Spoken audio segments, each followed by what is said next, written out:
Good afternoon, everyone, and welcome. My name is Vanessa Murray, and I'm your host for Bespoke at Scale, a Melbourne Knowledge Week event being presented in partnership with Etsy and Melbourne Conversations. Our event is being held on the traditional lands of the Wurundjeri people of the Kulin Nation, and I wish to acknowledge them as traditional owners. I'd also like to pay my respects to their elders, past and present, and elders from other communities who may be here today. Over the course of our 60 minutes together today, we'll be exploring the rise in bespoke maker culture, how makers can achieve a balance between productivity and quality, and the value of bespoke making for a city like Melbourne. Now, before I introduce our panel, I'd like to give some background on the term bespoke. The word has its etymology or history in tailoring and dates back to Shakespeare's time. When a customer chose a piece of cloth, it was said to have been spoken for, and the pattern was cut specifically for that person. Today, the term has evolved to become synonymous with unique quality items. And for the purposes of our talk here, we're defining it broadly: custom-made, made to order, well-made, handmade, made in small batches, thoughtfully made, locally made. You get the picture. All these words appear in maker culture. And now to introductions. Your far right, my far left, is Marcus Westbury. Marcus is a broadcaster, writer, media maker and festival director who has been responsible for some of Australia's more innovative, unconventional and successful cultural projects and events. In 2015, he wrote and presented Bespoke, a 3-part ABC documentary series exploring the rise in just that, bespoke. In the middle, we have Susannah Bradley. Susannah heads up the Australian Etsy team's seller growth efforts. She moved here in early 2016 after 4 years with Etsy in New York and London, and is an artist and entrepreneur in her own right. And on my immediate left, your right, is Orion Joel. Orion is a manufacturing jeweller who creates one-off bespoke pieces and also has several ranges of pendants, cufflinks and the like that he creates in small batches. Orion has a workshop in North Melbourne and is exploring ways of increasing productivity while retaining quality. Now, Orion is featured in a book that I've researched and written called Made to Last, a compendium of heirloom quality trades, projects and care, that will be released by Hardy Grant in November 2017. Made to Last is how I come to be hosting this event about bespoke making here in Melbourne today. Let's begin with a question for Susannah about the rise in bespoke making. What kind of growth in maker culture have the team at Etsy observed over the past decade? Sure. Thank you for having me also. Etsy was founded in 2005 in Brooklyn, New York, so that was quite a few years ago, and we've really seen quite an evolution of maker culture and also just the creative economy in those 12 years. In 2005, when we look back to those first days of the site and indeed those very first makers, you can think of them maybe in just a few products, like for example, perhaps knitted arm warmers come to mind.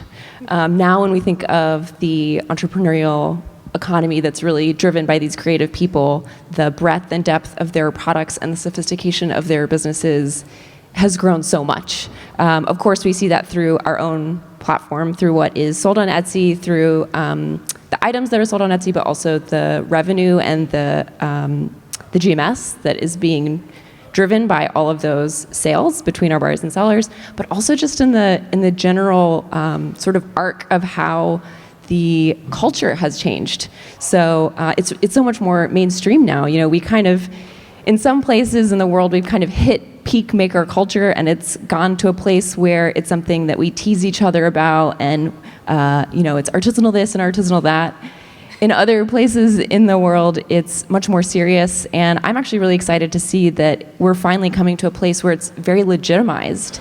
You can tell your mom, you can tell your grandmother that you are an artist and a creator, and that this is what you do for your profession, and you don't get head scratches anymore. So it's been a really beautiful, really cool evolution that we have seen.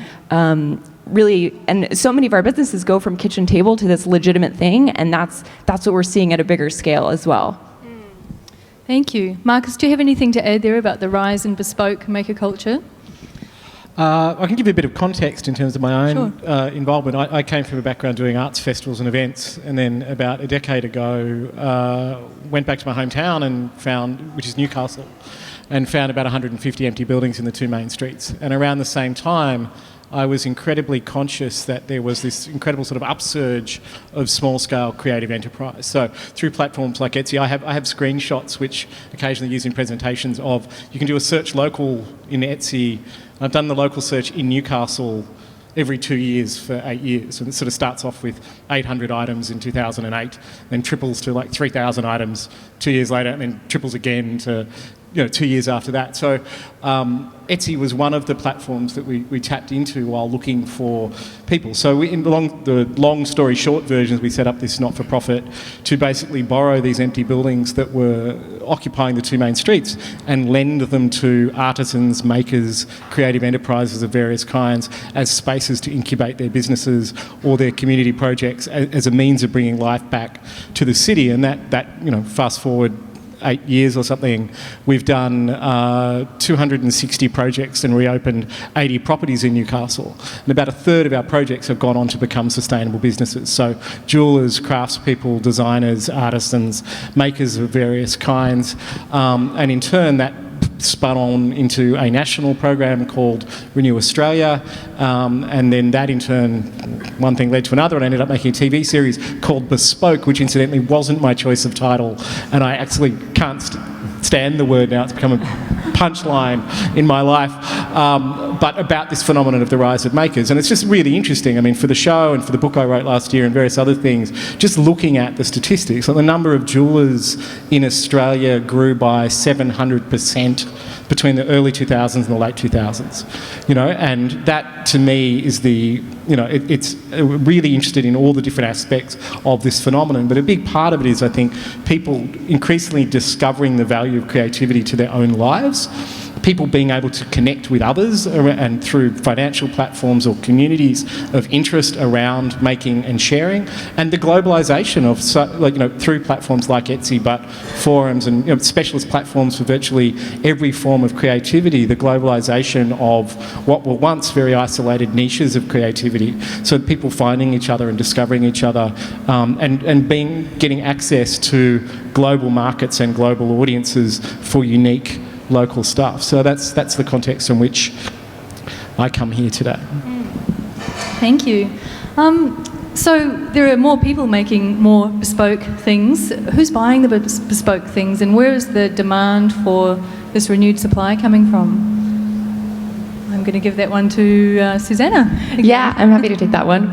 We have a lot of buyers on Etsy. We have almost 30 million buyers on Etsy now, and there's lots of different ways that they break down, but certainly people who buy things that are bespoke, that are handmade, are really looking to buy an item that they have a connection with. And that can be because the item has been personalized for them or handmade for them. It can be because they are connecting directly with the maker and their story. But they are looking for an item with a bit more heart, with something to tell, with something to say that is a bit more meaningful than something you would just buy off the high street. Now, Orion, you are a manufacturing jeweller. Could you tell us a bit about the work that you do? Yeah, absolutely. I was very fortunate growing up that my father is a jeweller, a manufacturing jeweller, and my brother as well. So I grew up in that environment of small-scale manufacture, custom-ordered work, and actually all of my family's friends as well were small-scale manufacturers as well. So I was just immersed in that from very early on.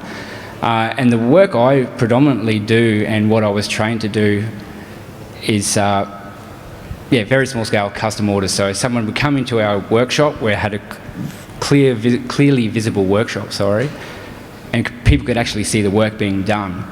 And what we do is sit down, go through people's requirements, sketch it up in front of them, say, is this how you'd like this to be, vice versa, blah, blah, blah. Sit down and actually fabricate it for them. They could come in during the process, seeing it all being done, any changes need to be made, and they had a lot of input. And I guess that's where their story came in as well, that they could, whenever they'd show it off to someone, say, well, actually, yeah, I had a big part in this design, we were able to sit down, chop and change this, and it was made for me.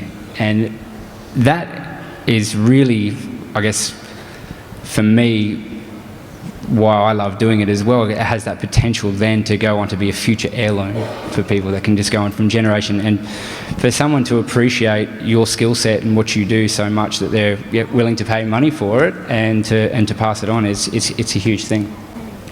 It is huge, and it's a beautiful thing too. Orion's work is beautiful. You should check it out.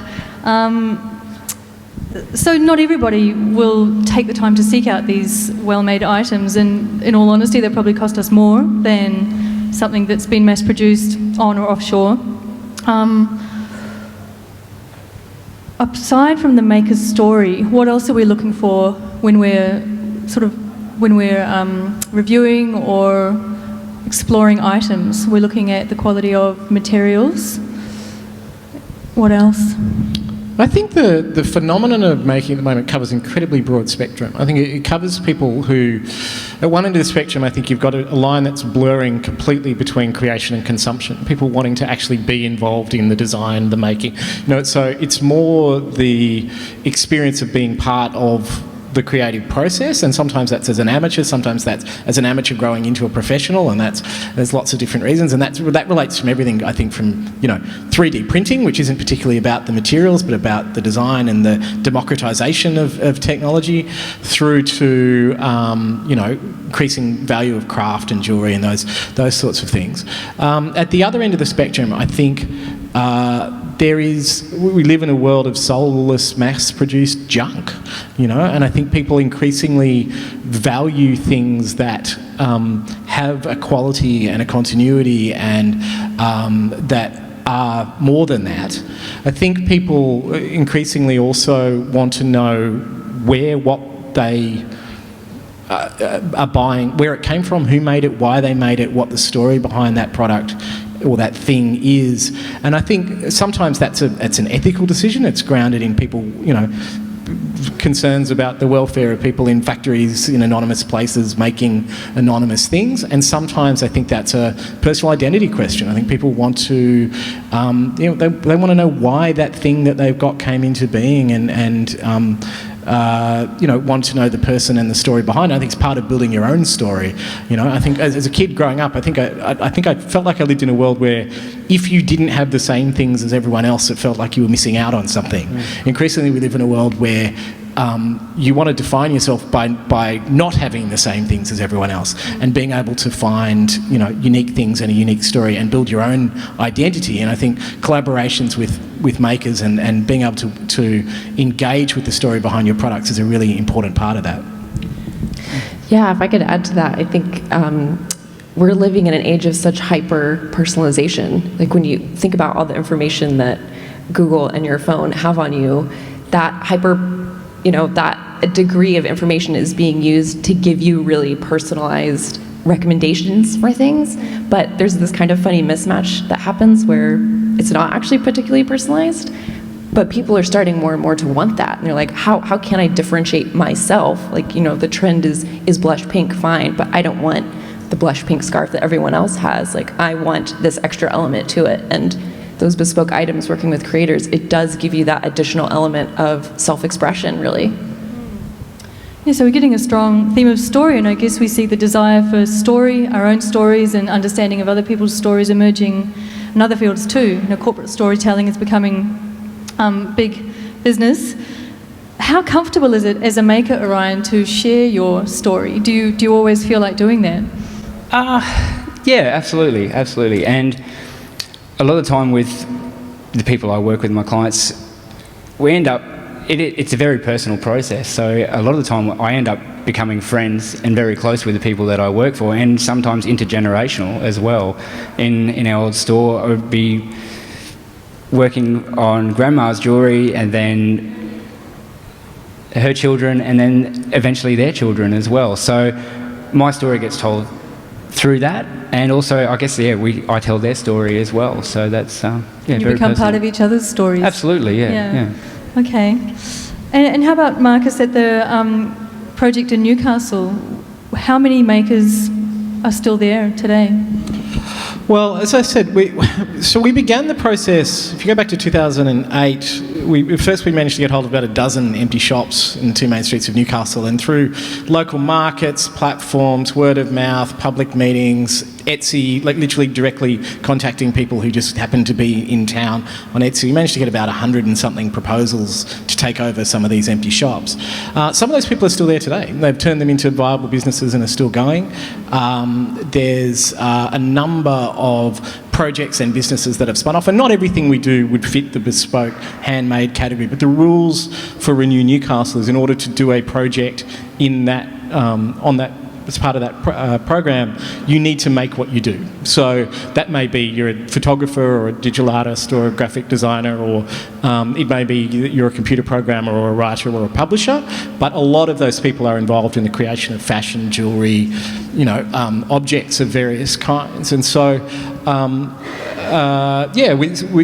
we played a very important role. In about 60 or 70 permanent businesses are now running in Newcastle off the back of having got their first opportunity through Renew Newcastle, and probably half of those are artisan or makers of different kinds. Around that, though, a whole wider ecology, I think, has been supported, because once you start to put down roots for, outlets, a lot of our projects are collectives, or they're bringing together, there might be one project, but there might be 20, 30, 40 people's work involved in that project.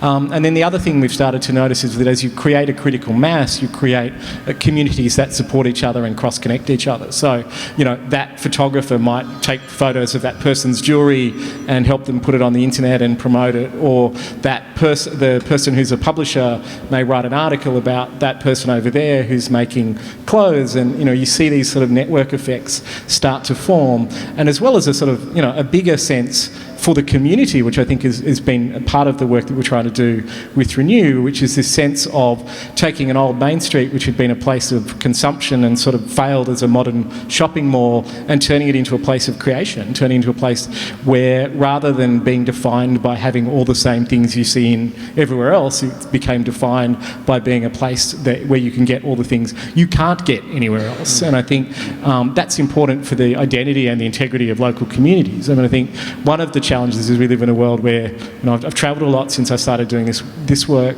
and my other work, and you sort of wake up and you look out the window of a hotel and there's a KFC and a McDonald's and a Subway, and you could be on any continent, let alone any town or any city. So I think it's very important for places like Melbourne, for places like Newcastle, or any place to be a place that fosters an original sense of its own identity and encourages people to create things that could only be created there. Thank you. You brought up a point earlier about makers at Newcastle collaborating, and it's interesting because competition is a major force in our market, and how do makers deal with being part of a growing maker culture? You're, I think, was it 3,000 jewellers by now? I can't remember the figure you quoted, but how do you maintain your own integrity yet still make sales? I think competition is a great thing. It makes you up your game, keep on top of trends. It encourages you to look for new avenues, market yourself differently, and constantly evolve. There's always going to be competition, and just keep developing. Sorry. That's brilliant. Susannah, how about at Etsy? You've got lots of the same kinds of makers making similar things, but also people making many different things. How does competition work there? Yeah, competition is something that every business faces. So it's not just a maker culture or maker movement issue by any means. And the advice that we give to makers is pretty similar to what you would give to any business, and it's very much reflective of what Orion just mentioned. It's really understanding who your customer is.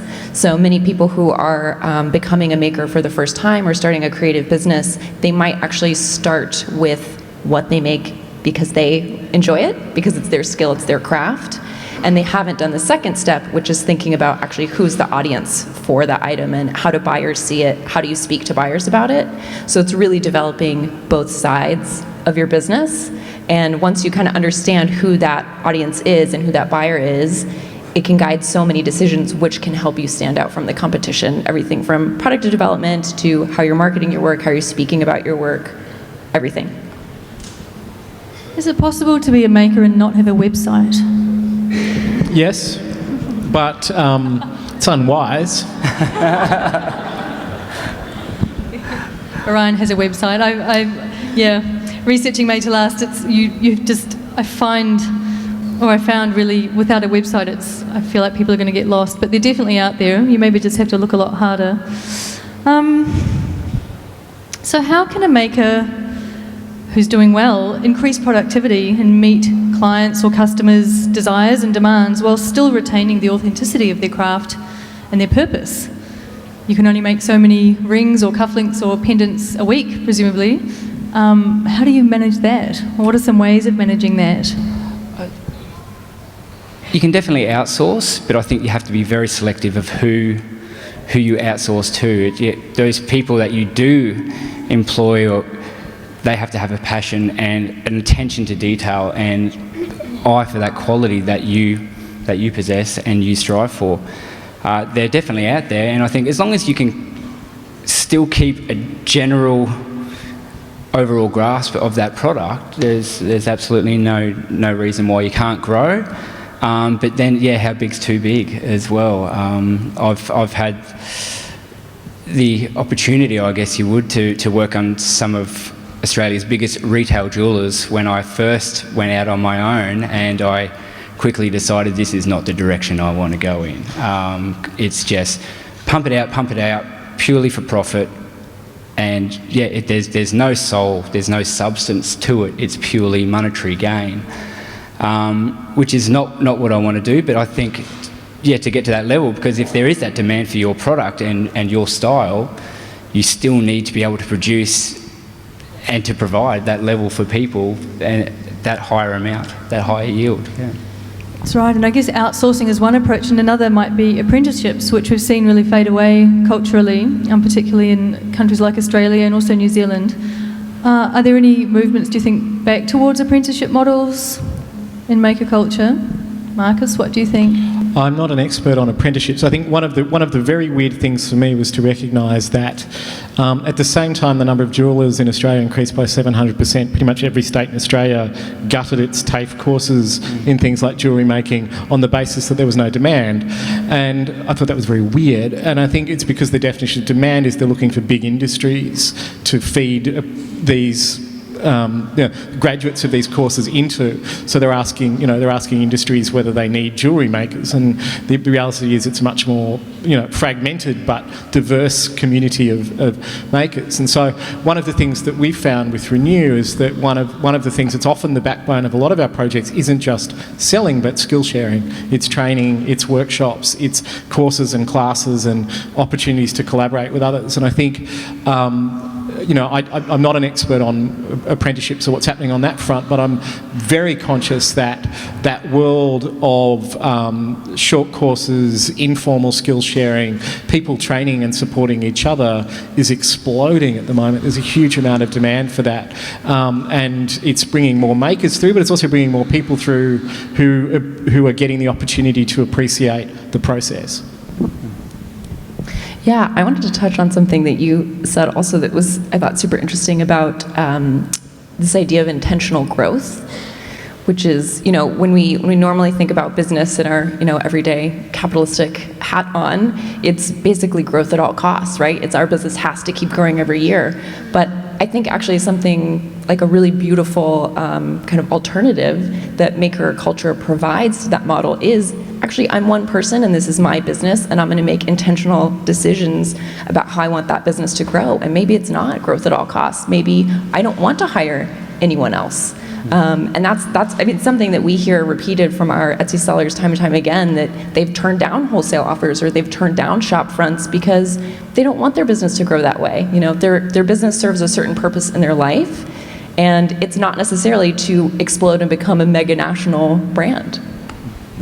Equally, for the TV series in particular, and in some of the projects we've seen through Renew, there's different reasons why people make things. And one of the reasons why people make things is because of a particular appreciation of the skill or the craft and wanting to invest a lot of time in a specific object. At the other end of the spectrum, making is often a means to an end for a lot of people. It's like there's a thing that doesn't exist and they want to work out how to create it. When they've worked out how to create it, they want to work out how to create more of them. And so you're seeing a lot of innovation coming through things like, maker spaces and 3D printing labs and other things. And often that is about prototyping things where the intention is not to keep 3D printing them, it's actually to find a factory somewhere to make them. But again, it's still, there's a community of innovation growing around that I find really interesting, and a culture of, how would I put it, a sort of,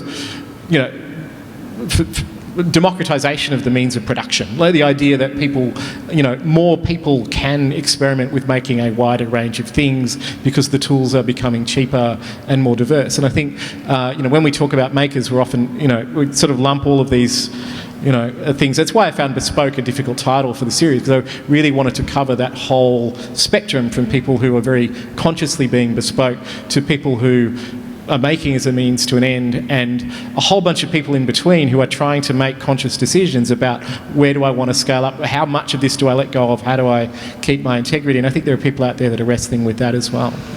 Absolutely, and I think something I noticed researching the book Made to Last is that I was surprised and intrigued and very impressed at many makers who had actually pretty much taught themselves.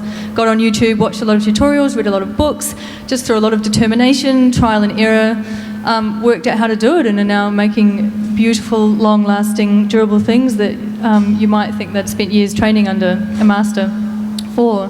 So there are many ways of acquiring that maker knowledge, and it is perhaps futile to lump makers into one big maker lump, because there are furniture makers, ceramicists, glass blowers, jewellers, craftspeople working with fine art materials, and there's all sorts of ways of making millions of highly individualised lumps. Thank you. Yes. What do these individualised lumps require from their community in order to survive? Back to Orion. I think word of mouth and appreciation for well-crafted, individualised product. And hopefully more and more people can steer away from your mass-produced shopping centre, I guess, product, where I guess the analogy, or buy less, choose wisely. Get a good quality product and try and get away from this throwaway society so much, where it's just, it's cheaper to buy a new one, throw it out. So to go for quality, have that longevity, and things made to last. Yeah, and we're seeing the rise of that in other places as well. Online marketplaces, not exactly Etsy, but a particular UK website called buymeonce.com, where you can go and, the idea is she will only sell things that are have a lifetime guarantee. That's also happening in the maker marketplace. So what does it mean to be a maker in a city like Melbourne, where we have a creative culture? It's fairly strong. Do most of your clients or customers come from your local community, do you think, Orion? Yeah, definitely, and also Australia-wide as well. But Melbourne's fantastic. I initially moved to Melbourne just over 3 years ago from North Queensland. It's a bit of a small town mentality. But down in Melbourne, there's so many creative people doing amazing work. Furniture makers, jewellers, all different ranges of subject. But to be a part of that, everyone's so encouraging down here as well. No matter what you're doing, that's cool. Yeah, you should try and do this. Yeah. Always genuinely interested in what each other are doing, and to be a part, I guess, part of the fuel that runs that engine is it's inspiring. Susannah, I'm not sure what kind of presence Etsy has in offices around the world, but how does Etsy Melbourne?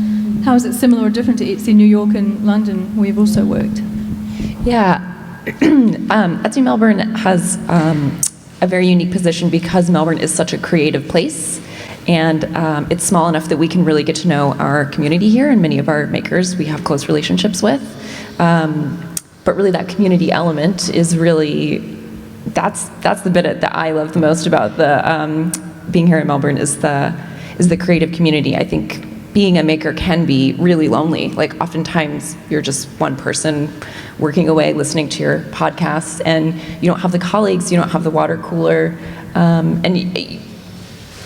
we forget about how lovely it is to have colleagues and to have someone to bounce ideas off of. Even something as simple, hey, where did you get your boxes printed? Or, where did you get your business cards printed? Where did you get your packaging? Those little things are so important to have colleagues to talk to about. And Melbourne is just so rich in people who are already doing this and sharing that information and those connections. It's a lovely community to be part of. Yeah. Marcus, you've told us a bit about what's been happening in Newcastle, but can you tell us a bit about what's happening in Melbourne? Yeah, well, I can tell what I'm up to in Melbourne. At the moment, my day job project is the creation of the Collingwood Arts Precinct in Collingwood. So the conversion of the old Collingwood TAFE, one of many that probably used to teach skills like jewellery and making that they closed down and flogged off. But being converting that into a new arts precinct that's due to open late next year. And obviously, that bespoke maker culture will be certainly part of the mix of what we're trying to bring together there. I guess one of the rationales behind that project is the recognition that there is a challenge in Melbourne at the moment, which is about affordability of space.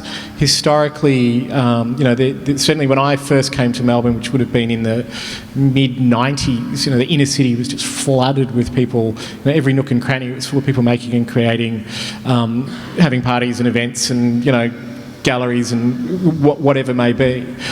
Increasingly, inner city space is unaffordable in Melbourne, and I think the price of viability in Melbourne is getting higher and higher for a lot of makers and artisans, particularly if they want to have a retail presence or a visible sort of street front presence. So a lot of the culture here, as with a lot of places, is invisible. You have to find it online or through networks and other markets. So I'm part of a project at the moment which is a very conscious attempt to secure long-term affordable space in the city for artists, artisans, makers and creators. So I think that's an ongoing challenge in Melbourne. But the flip side of that is I think Melbourne has a fantastic design culture. I think it's got a fantastic culture of a really high level, as demonstrated by events like this, a really high level of conversation and engagement around design, culture, making, craft, all of those things. Sometimes it's a bit of a parody of itself to the extent to which it sort of loves that stuff, but I think it's I think it's very fertile ground here, and there's a very strong community here, but we need to be very mindful of some of those pressures in the longer term that may take that away. Yeah, I just wanted to echo that 100%, and thank you so much for the work that you're doing for places like Collingwood, because having just come from London, I can tell you the alternative is scary. Like, it is so expensive to live in that city, and makers, even makers who make a good living, it's just hard to compete with someone who's in finance, right? Like, it's just a different financial ballgame, and in those other big cities, you really can see how the creative community is being pushed to the periphery, and the way it transforms the city, the way it transforms opportunities, it's heartbreaking. So, like, if anyone from City of Melbourne is here listening, like, please keep this an affordable place to live for all of us, but to keep encouraging these creative communities and spaces inside the city for us. Orion, could you tell us a bit about your creative space in North Melbourne? Yes, actually, it's in a. Don't quote me on it. I'm pretty sure it was built in 1895, an old wool processing factory in Kensington. And it's actually in the process of being redeveloped, thankfully, to keep creative spaces in mind and to turn it into a cultural precinct and to encourage and nurture those creative and to remain affordable, but essence in keeping that culture there.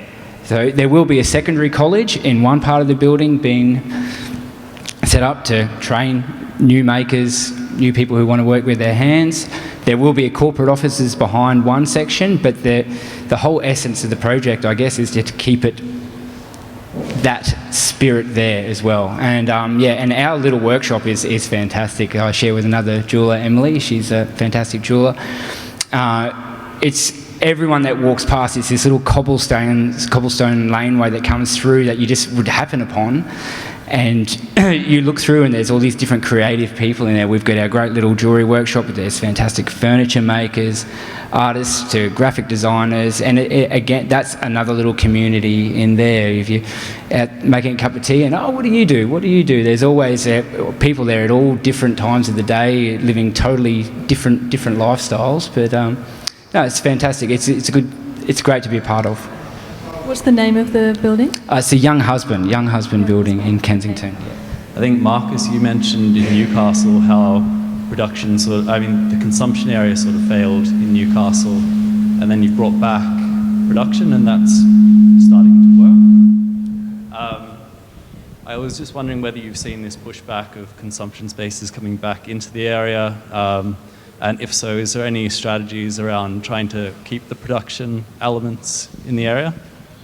Yeah, look, it's a long answer to that question, because I mean there's a lot of big cyclical factors. One of the things that I discovered through doing this process is that I'd grown up thinking that the downtown of Newcastle was a failed retail strip, and I had no sense of historical context, and then suddenly found myself digging. I wrote about this in my book. I wrote a book called Creating Cities that came out last year.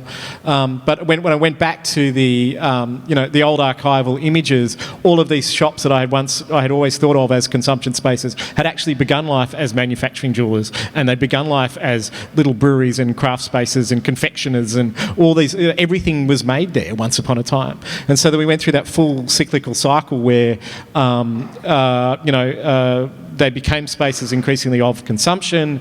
Increasingly, the consumption was more efficient to do in a suburban shopping centre out there somewhere, and those spaces started to die. And I've seen that pattern in a lot of communities. I think there's some really interesting...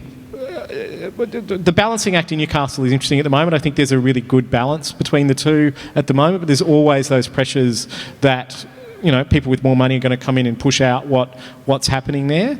But one of the really interesting questions, this is kind of boring, but one of the really interesting questions that I'm tripping over increasingly in my work and with the work with Renew is that from a technical point of view, making things is very different to selling things. Like from the pure sort of planning point of view, we've actually gone through like decades of trying to take manufacturing and put it out there. Like this is meant to be the manufacturing zone, and then that bit over there is meant to be where people live, and that bit in the middle is meant to be where people buy stuff. And increasingly we're living in a society where people are making things at home, they're selling things from home, they've got home-based businesses, they are retailing in places where they're also making things. And so just trying to navigate the planning and policy complexities of that is one of the early fun tasks that we had in through the process of Renew Newcastle. And it remains one of the challenges that we've got in Collingwood, is just trying to get the zoning right for that precinct to allow us to be able to make and create things there and resist the pressure of other uses coming in. So, but the other bigger point I would make at the moment is that traditional mass-scale retail globally is in crisis. Like the one thing we're going to have a lot of soon is dead retail space, because a lot of it is moving online. Increasingly, chains are going bust, and I really do think the promotion and encouragement of people that are converting those spaces to create them, just as you had a whole conversion of industrial distribution warehouses and infrastructure for studios and later residential use. The same process, I think, is going to happen for retail. I think we've overbuilt the retail space we're going to need in the longer term. So hopefully smart policymakers are thinking about the strategies that we need to make those conversions smooth and seamless and encourage creative practitioners to take that up. Sorry, a bit of a waffly rant. Thank you. Thank you for the question, and thank you for the answer. It's made me want to comment that probably we're seeing a shift from production, beautiful production, but being done in the back room of a shop. You would walk into the shop and it was just a retail space. You wouldn't really see the production happening. Now the production is coming to the fore, and we want to walk into studio spaces and see the person doing the making. I think that's a real shift that we're probably going to see more of. It also prompted a question for me to Orion about time. And you probably would like to spend all of your time making things, but you have to spend time updating your website and selling things. And how much time do you spend doing non-makery things in the quest to make? Yeah, far too much, I think. Probably about 30%. 30-40% is tied up with admin, actually searching for new clients, but also manufacturing, and that divides into, again, manufacturing time and actual design time as well. A lot leads up into the actual design than the manufacturing side of things. But also too, in touching on moving up in an increasing scale of productivity as well, I do implement as well modern techniques with the computer-aided design, but also to still oversee every aspect of that. It's necessary. I have to do that. Otherwise, I just won't get anything done. I won't be able to deliver on what I've promised. Sure, I think that's part of our evolving ideas around making, is that when you hand make something, it doesn't mean you do absolutely everything using hand tools. You might still use electric tools, drills and so on, and that's, maker culture is evolving with the technology that's available to us. Why would you do something by hand if you could do it 10 times faster with a hand tool? Yeah. Any more questions? How has Etsy managed to take off as an online platform, selling things that have a bespoke quality, so textural, or the way light bounces off them, the way they smell, something like that, when it's just an online portal into different products? Yeah, so Etsy's done a lot of work to create a brand that is synonymous with high quality, handmade, bespoke items. So buyers kind of have a pre-notion coming to the site that that's what they will see. But then, as you point out, it's really up to the sellers to sell their work in any way that they can, which is primarily photography and storytelling. And it can be surprising how much a photo can tell you. You can take a close-up of the perfect stitching around a label, and a buyer can see every one of those stitches is straight. And that means a lot to me, because if I look at the label that's stitched on by, a mass-produced company, it's crooked, they don't care. The person who made that label doesn't mean anything to them, but to the hand maker who put that label in, it means so much to them. So it's really highlighting those details, those textures with your photography, and talking about them in your story, and aligning with a brand like Etsy, whose buyers know this is the place that I go to for quality, beautiful, artisanally made things. Does Etsy ever say no to any makers who want to be part of Etsy?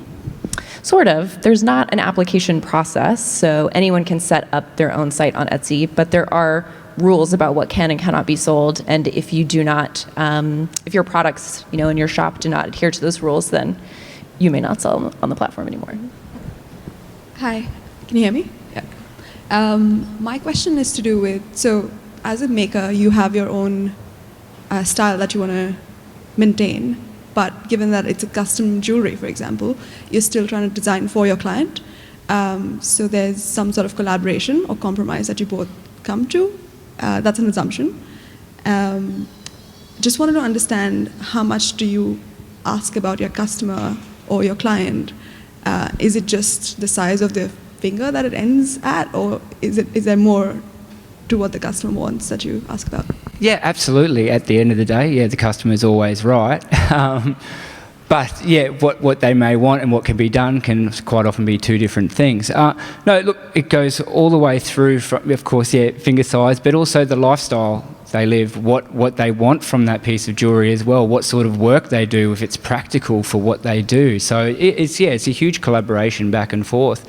And again, at the end of the day, it's what they want, but also to try and guide them down a direction. I think years and years of experience of what does work and what doesn't work, to not avoid any disappointment, I guess, or any problems that could arise. But for me, it's fantastic because it's not a mass producing, it's something different every job, and it's exciting too.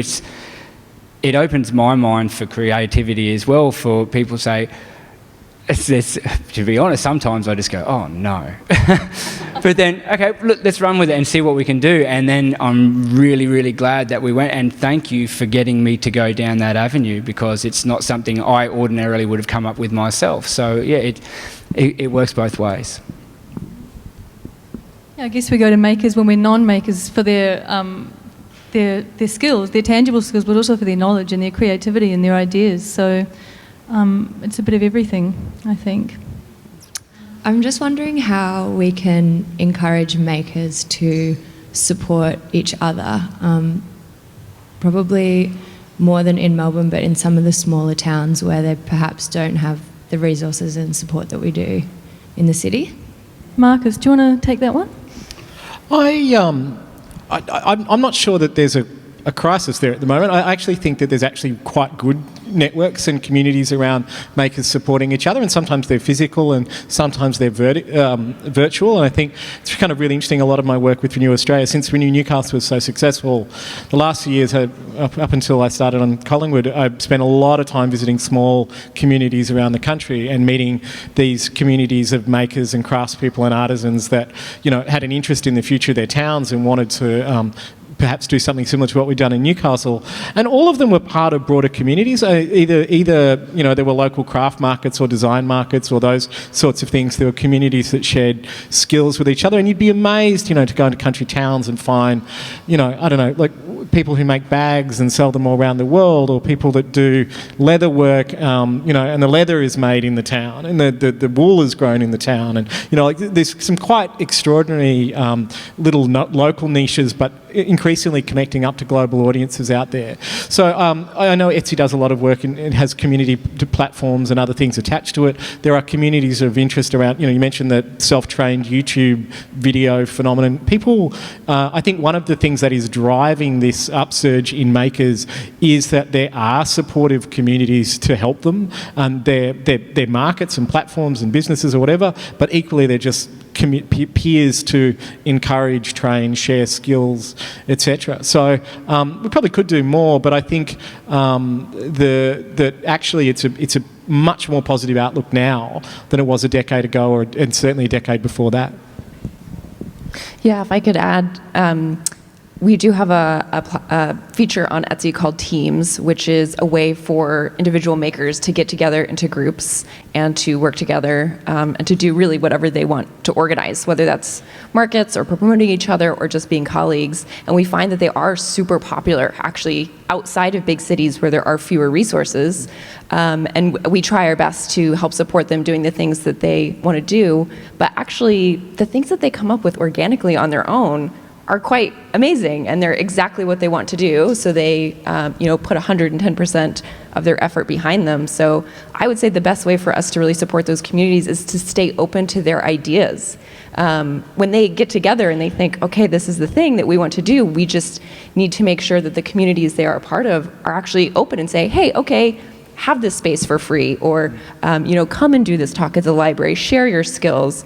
I think as long as we're open-minded, they'll really show us the way of what they need and what they want to do. I've got a question. I'm kind of new to Melbourne, and I set up an art studio in Brunswick, and I'm horrified every week I walk down streets of Brunswick and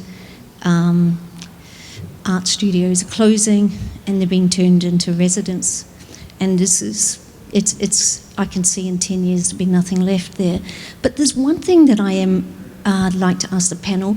It's about showing your work and spaces. And I've been researching this, and it feels like there's a real shortage of space. Spaces affordable, available, and good quality spaces to show work. Is that just am I wrong? Is there something I'm missing here? No, I think that's a huge challenge. I mean, going back to what I was saying earlier, I think the affordable space is being squeezed out of the city. We actually have a bit of a policy. This is a very boring policy observation, but we've got a policy collision at the moment. We've got government policy, which is, I think, driven by good intent and actually makes a lot of sense, trying to encourage the greater densification of the inner city, more people living close to the city, stop suburban sprawl, etc. You flipped over the other side of that. What that means is that every warehouse, you know, low-level retail space, single-fronted space I live in Brunswick as well, every space that's, you know, not nailed down is much better value converted into apartments. And so the highest and best, left to its logical extension, the highest and best use of every square inch of inner city Melbourne is going to be to convert it into apartments. And we need to be very conscious of the forces that are being unleashed there and what they're doing to, there's, you know, it's all well and good to kind of push people further out, but as you go further out, there's there's less and less of that infrastructure, there's less and less industrial space, there's less and less retail space, there's less and less opportunity and diversity of space to allow people to create galleries, studios, exhibition spaces, etc.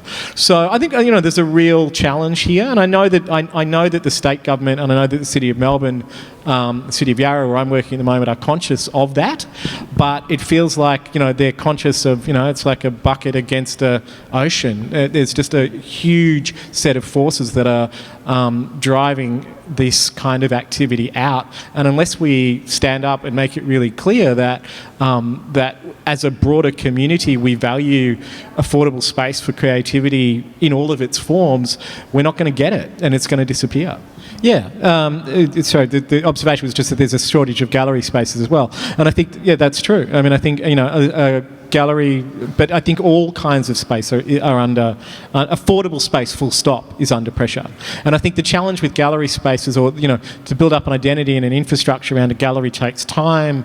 A lot of the spaces in the inner city, even if they're available, they're not available in the longer term. They've got a demolition clause. Someone's going to turn them into apartments at some point, or threatening to. And so this sort of, urban mulch of space where all these really interesting seeds have been planted over the last few decades, there's less and less of it. Now, Ryan, do you have a sense of how much of your work you sell in person through your studio versus online to people that you might never meet? I don't sell a lot directly online. I do a lot of correspondence with people online, and it's a fantastic time to be alive. We can do a sketch and back and forward and do Skype meetings between people, show them a sapphire or work together online. And a lot of time I've worked and not met the client at all, only met them virtually. I do prefer to work one-on-one and to have the client come in. It just removes any room for error. But it's a global market, and to be able to work like that is fantastic. I had studios in the city in Flinders Lane with upwards of 20 to 24 people for 14 years actually, between 1992 and 2006. And when the owners come agents decided to close that down, it was unbelievably vibrant. It was the last standing, fully fledged building with only artists in it. The council, we got involved with council, and we were sort of disturbed, I think. Everybody sort of dispersed into different spaces. But then we were concerned in terms of the council's input, which sort of seemed more for what they could get out of it. And so then things like creative spaces have emerged. But it was a very difficult decision to make as to what you did, as to whether you remained independent in this space, in this building, which was covered 2 floors of a Flinders Lane building, or whether you went off and found your own rabbit hole somewhere, whatever it was, studio. It was a very hard thing to deal with. I know this is 10, 11 years ago, but it feels like yesterday. 2006, so 16, 19, 17 years ago, 10, 12 years ago, pardon me, 12 years ago, and things are changing. I feel like we are shifting, hopefully, back towards more balance in these things. Marcus, I hope you'd agree with what you're doing. But that brings our conversation at Bespoke at Scale to a close. Thank you, everybody, for a fantastic conversation, and thank you also to the audience for your comments and participation. Thank you, Marcus Westbury, Susannah Bradley, and Orion Joel. And I'm Vanessa Murray. Thank you. Thank you.